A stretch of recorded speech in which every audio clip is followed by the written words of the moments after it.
Hey there everybody, it's Mike DiLisio. Today I'm going to be reviewing Little Tokyo from publisher Helberg Games.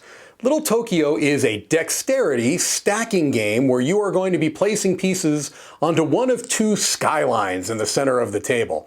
Let's head over to the table. I'll show you how it's played. It is a very, very simple game. Then we'll come back here and I will let you know what I think. Okay, here we see a game of Little Tokyo pretty much set up and ready to go. It is made up of 28 stacking pieces that you can see go in kind of this broken circle here, and two skyline pieces, a black skyline piece and kind of a reddish-orange skyline piece. You can choose a first player by taking the sake bottle there and spinning it, and then once you've done so, the starting player is going to choose a piece on either the left side or the right side of that broken circle, and they're going to place it on the appropriate skyline. So each of these pieces have a red side and a black side, and you have to choose the side that is facing up. So when you are setting these up, it's important that you have close to equal, in this case it is exactly equal, 14 pieces on the black side, 14 pieces on the orange side. But you don't necessarily want them alternating black, red, but you do want them relatively equal. So let's say the first player is going to take this red fish, they'll state that it's a red fish, and they're going to place it on the appropriate skyline. When you are placing stacking pieces, they have to be parallel to the skyline, so you can't place it like that. All right, so as long as it's parallel to the skyline, you're good to go. Then the next player is going to take their turn and choose one of the two pieces. This would be a red piece.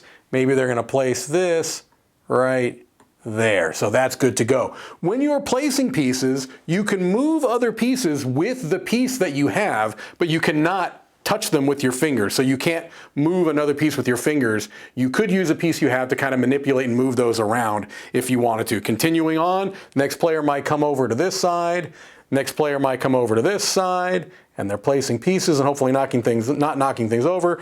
Next player has this dog. Let's say that they get a little bit too hasty and they knock it over like that, okay?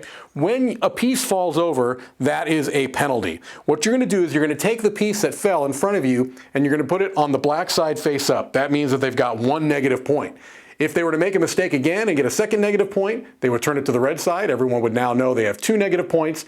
And if a player ever has two negative points and has a third penalty, that is going to end the game, all right? The other way that you can end the game is by winning putting the last piece stacked successfully. And it says even in the rule book that almost never happens, okay? If you've knocked over several pieces, you will take one of the pieces and put it in front of you, but the other fallen pieces will get put back in the circle to be placed by other players, okay? That's pretty much the game. There's not a whole lot more to it. There are some little variants that I can mention during the review, but for the most part, this is it. This is how the game plays. Let's head back over and I will let you know what I think. All right, well, there you have the rules for Little Tokyo, such as they are. It is a remarkably simple game. There really could not be much fewer rules there. And it's really essentially pick one of two pieces, place them on the corresponding skyline, hope you don't knock things over.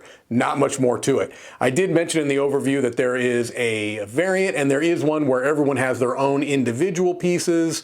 The rules of the game essentially stay the same. I don't really think it makes a tremendous amount of difference whether you're playing the standard version of the game or the variant of the game.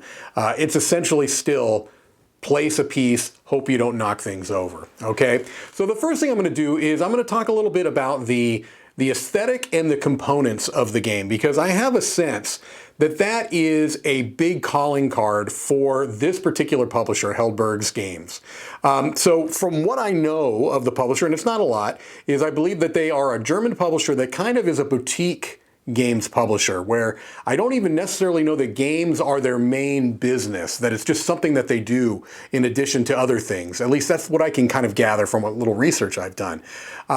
Last year, I went to Essen for the first time, and they had a booth, and that's where I saw a number of their games, including Little Tokyo. I saw this there in addition to some other ones.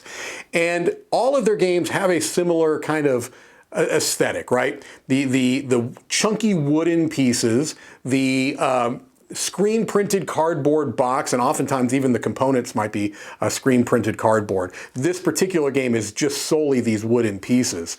But for what they do, if you like their art style, which is, I would venture to say divisive. You know, some of it can be almost, some of it's whimsical, some of it's almost grotesque, just kind of silly. If you like that, then I think that's going to be a big part of the appeal, because the pieces are nice. I mean, they're very thick, chunky, substantial wooden pieces. They feel good to hold and to stack. But to me, that's really the only thing that the game has going for it, because other than the art and components, which the art is, going to be up to you whether it works for you or not. The components, I think, are very good.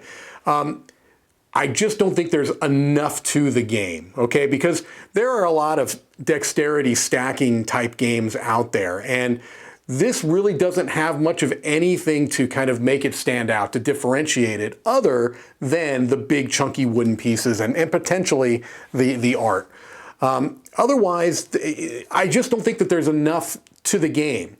The skylines are so kind of short that it's very unlikely you're going to get some really good, exciting stacking going on. And that's the thing that I feel like the game has most going against it. And maybe it could just be that myself and the groups that I've played this with were all really terrible at it.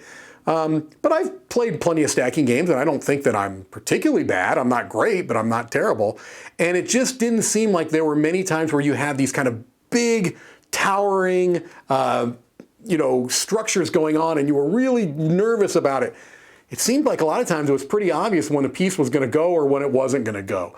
And so the thing that I look for in stacking games, which are kind of that teetering on the edge, so close, is it going to happen, is it going to happen? I don't feel like it happens often enough in this game. It's really kind of, okay, I don't think this is likely to work. I'm going to give it a shot. No, it didn't work. Or this is obviously going to sit there just fine. It sat there just fine. And so I kept waiting for some hook, something I was missing, and it just never showed up over the games that I played of Little Tokyo. So overall, I'm giving it a 5 out of 10. It is a perfectly serviceable stacking game. And if you don't have any in your collection and this particularly stands out to you for one reason or another, sure, give it a shot. But I think you can do better. I think there are plenty of other really good stacking games out there. Junk Art, Men at Work, Rhino Hero. I mean, there's just a lot of these types of games out there that I think do stacking dexterity better than Little Tokyo. All right, well, that's going to do it for me this review. This is Mike DiLisio signing off from the Dice Tower Midwest Annex.